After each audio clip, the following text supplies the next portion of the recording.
WWE 2K25 on the Nintendo Switch 2 just got a new update. We are now on update 1.25. This is the update where we get access to the Attitude Era pack if you bought it, as well as Goldberg and Nikki Bella. And speaking of Goldberg, there is actually a pretty quick and easy way to unlock him and Nikki Bella as well, which I am going to show you. However, there is a pretty nasty bug with Goldberg, which I'm going to get into very soon. But first, the like button is feeling kind of lonely, so do me a solid and hit that real quick. So for those of you who were waiting for Road Dogg and Billy Gunn, well, they're finally here, as well as Mark Henry and Victoria, along with D'Lo Brown. On the side, we also got Goldberg and Nikki Bella, which can only be unlocked through the island. And speaking of Goldberg and Nikki Bella, usually when it comes to these unlockable island characters, you have to fight a really difficult match, and a lot of people seem to think that it's just not worth it, but in this case, you can actually get them both without having to do any matches at all. However, unless you already have 50,000 island VC laying around, you're gonna have to spend at least 20 real world dollars to be able to unlock the side mission where you can get Goldberg and Nikki Bella. That's really the extent of the difficulty though.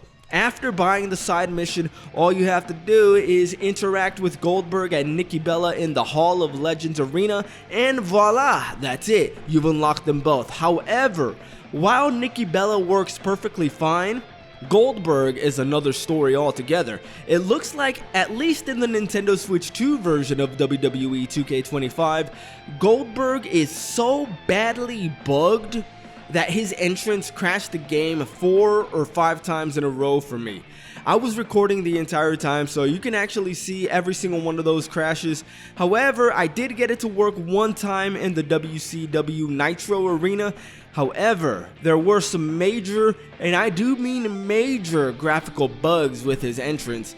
So if you're likely to have seizures, I would advise you not to play that arena with Goldberg. However, Goldberg is perfectly playable if you turn off the entrances, as you can see here. Entrances are a major part of the pro wrestling experience though, so hopefully this is something that Shiver Entertainment is going to be able to square away pretty soon.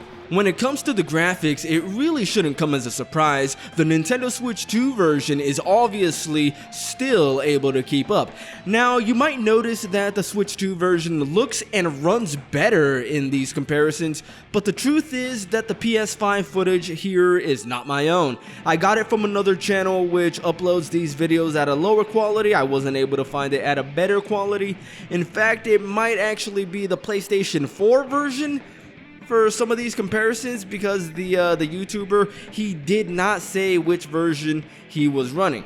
I say that for transparency's sake. Nonetheless, the Switch 2 version still looks really good. I just hope that going forward, 2K and EA are able to deliver their sports simulators at a stable and consistent 60 frames per second, instead of opting for 30 frames. As you can see, WWE 2K25 runs at a very stable 60 frames on the Switch 2. So what do you guys think of these new characters on the Switch 2 edition? I gotta be honest, I did not think that they were gonna be able to do D'Lo Brown's head bob any justice, but they actually did. It looks really good. I'm gonna keep bringing you more combo videos, online matches, and video game news. I'm SwitchPlayed. Done.